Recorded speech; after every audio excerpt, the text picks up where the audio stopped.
Selamat malam.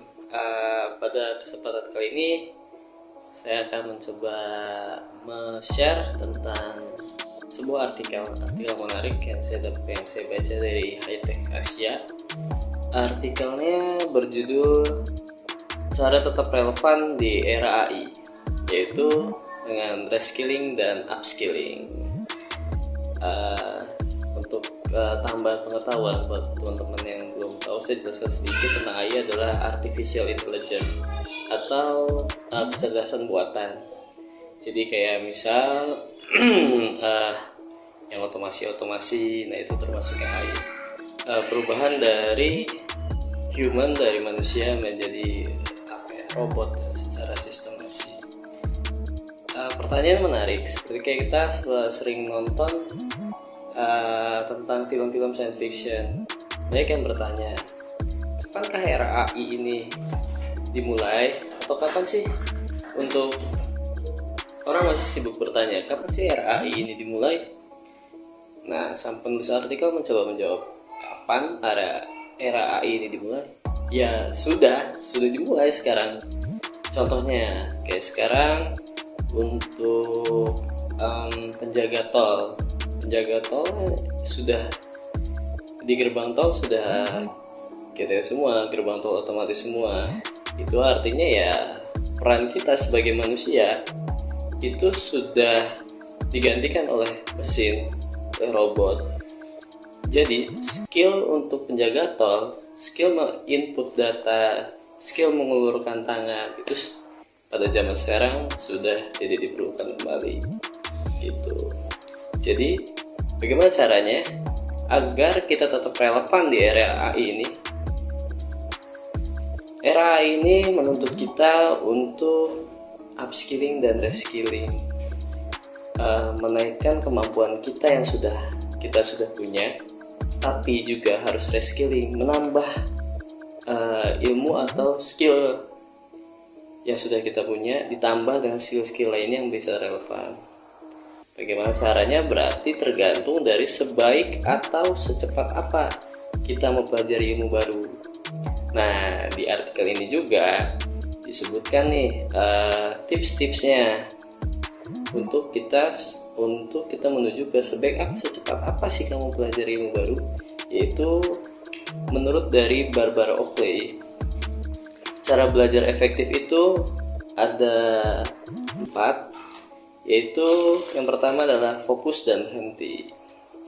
Fokus dan berhenti itu ini sejalan dengan cara kerja otak kita.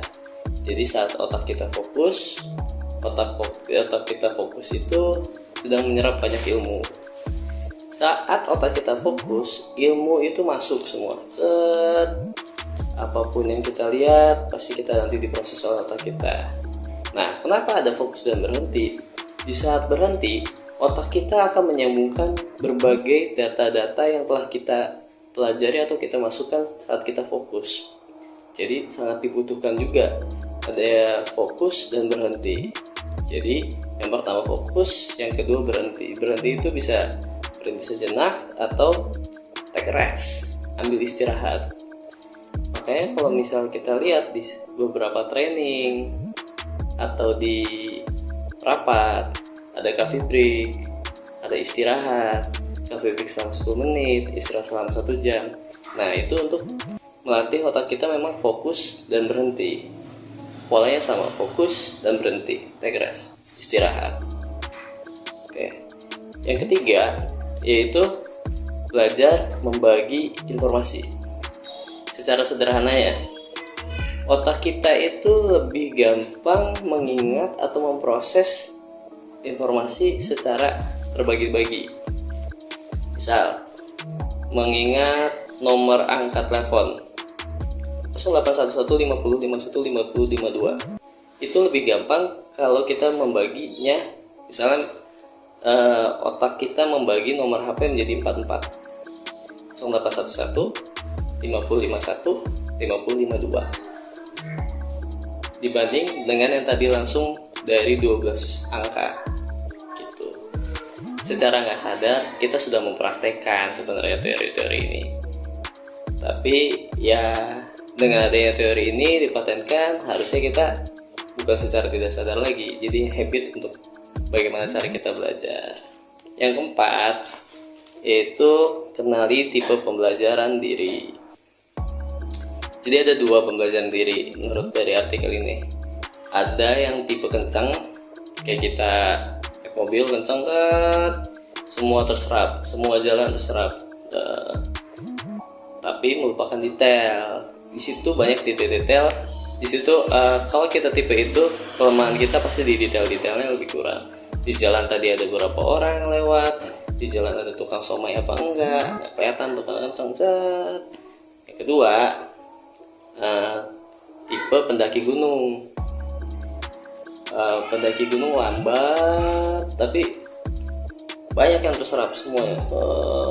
Seorang pendaki gunung bisa melihat perbedaan kalau kita yang secara tidak detail. Orang yang tadi tipe pertama melihat gunung intinya cuman hutan, kayu, rumput, tapi seorang pendaki gunung bisa melihat walaupun itu semuanya hutan, pohon, rumput, tapi tiap sektornya pasti berbeda. Nah itu detail-detail mereka lebih kuat, detail-detail tipe 2 lebih kuat. Jadi apa yang harus ditingkatkan itu kecepatannya gitu. Nanti pada akhirnya balance antara kecepatan dan detail-detail. Dari artikel tadi High Tech Asia yang dengan berjudul cara tetap relevan di era AI, itu dulu yang coba saya share. Nanti kalau ada lagi atau misalnya saya ada di lain kesempatan, kita share ilmu lainnya. Terima kasih. Assalamualaikum warahmatullahi wabarakatuh.